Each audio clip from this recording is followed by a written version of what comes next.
Good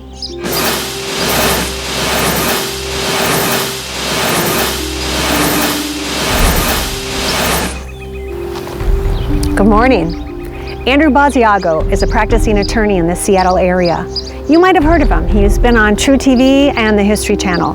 He also ran for president in 2016 under the campaign platform Truth and Disclosure. You see, Basiago claims he was part of a secret Cold War program in which he teleported, time traveled, and he visited Mars.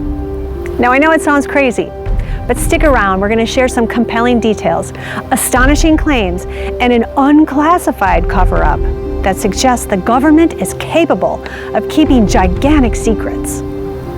It'll be up to you to decide, is it science fiction or science fact?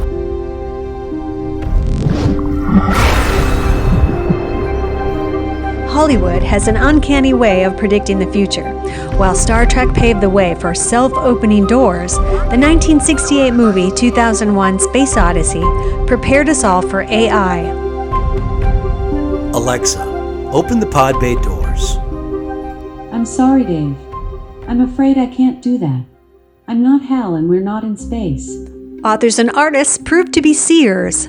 Jonathan Swift's 1726 classic Gulliver's Travels foreshadowed the discovery of the 2 moons of Mars, and Mary Shelley in her 1818 novel Frankenstein envisioned transplants. Do you see a smartphone in this 19th century painting?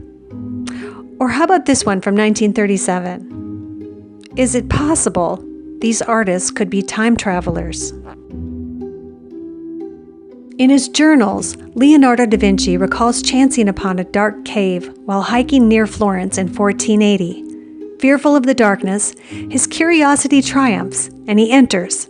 The cave triggers dread, and he frantically scribes an apocalyptic scene on the pages of his notebook. Da Vinci rarely recounted his personal stories in the journals, which is why it's believed this was a fulcrum moment in his life.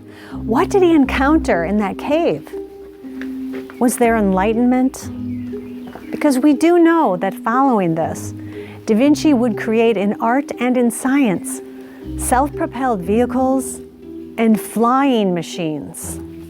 Leonardo's ideas were 400 years ahead of their time. Is time travel possible? Einstein's theory of general relativity says yes. In fact, many of his equations include wormholes. What's a wormhole? Think of it as a tunnel that connects 2 places in space and time. Einstein showed us that space and time are curved. They're flexible, so we can imagine curling the fabric of space-time to match up 2 faraway points, allowing travel between the points with less distance. A shortcut. We haven't yet found a wormhole, but when Einstein's theories and bizarre predictions are put to the test, nature always complies.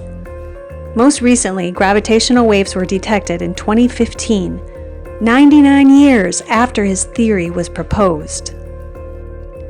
Another genius of that era, Nikola Tesla, was also making his own extraordinary discoveries about the peculiar workings of the universe. Among these, wireless transmission and radiant energy. At the time of his death in 1943, the U.S. government seized Tesla's notes. Some, but not all, have been declassified. I tell you that time travel experiments are going on today.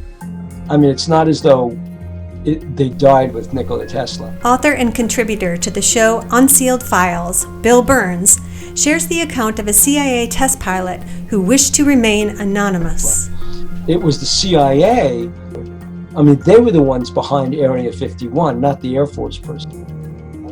They usher him inside the booth. Suddenly he gets this feeling of nausea come over him. Then they open the door to the booth. And he looks around. He's on the other side of the hangar. And he sees the booth that he was in all the way at the other side. He's in another booth. And he says, "What the hell happened?" And they said, "This is our newest device." In other words, he traveled in space and time in an instant. That's what the CIA was working on 20 years ago. Can you imagine what they have now? We were doing Tesla-based teleportation. via vortal tunnels that the device was opening up in time-space. In other words, we were doing the opposite of what was then being depicted on Star Trek to confuse the public.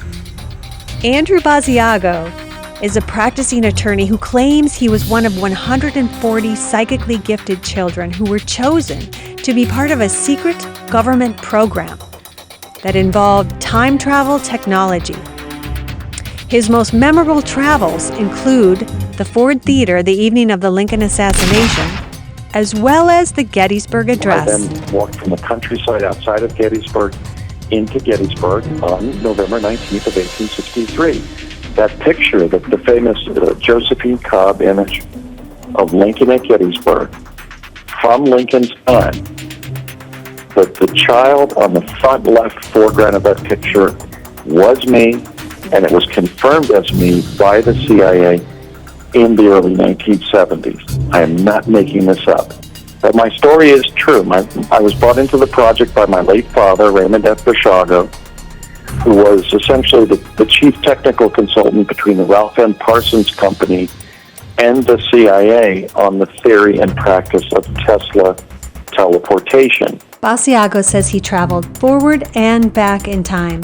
He also claims he teleported to Mars and accessed French intelligence dossier which referenced a humanoid civilization on Mars. But why? Would our government spend billions of dollars on cumbersome rockets to get to Mars if it were as simple as teleportation? Are the reasons complicated? The ends justified? Investigative journalist and best-selling author Annie Jacobson has researched government secrecy in depth. We must stay ahead of the rest of the world so that we are not beaten by technological surprise. And so far we have. $28 billion is the figure you cite for the development of the nuclear bomb in your book. 200,000 employees, kept secret from Congress. Oak Ridge, Tennessee took more power than New York City, more electrical power. I mean, I use that as an example whenever anyone says, oh, come on, you can't really believe the government can keep secrets. They're not capable of doing that. You know, it's a conspiracy to think otherwise. Well, I cite exactly that. I mean, of course the government can and does keep secrets. And then the other side of the argument is it needs to. Jacobson's book, Operation Paperclip, details a secret intelligence program that brought Nazi scientists, such as Werner von Braun, to America in order to stay ahead. Von Braun was the chief architect of Germany's V-2, the world's first ballistic and guided missile. Hundreds of Nazi scientists worked in the shadows for decades. Von Braun in particular acquired celebrity. His team launched America's first satellite, Explorer 1. He became the director of NASA's Marshall Space Flight Center and the chief architect of the Saturn V rocket that brought us to the moon.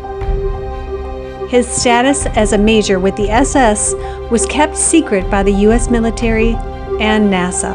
He was told by NASA to say, if you're asked, your answer should be, I've been thoroughly investigated by the U.S. military. And he had been thoroughly investigated.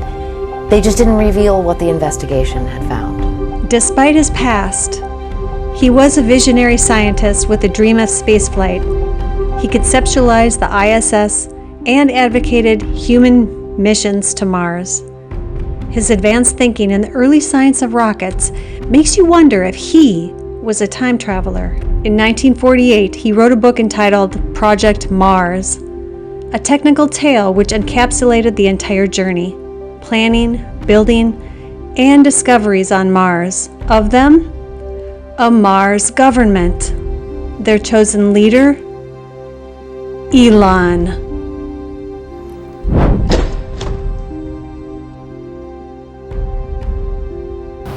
So what do you think? Is it science fiction or science fact? The line may always be blurred, but we'd love to get your comments.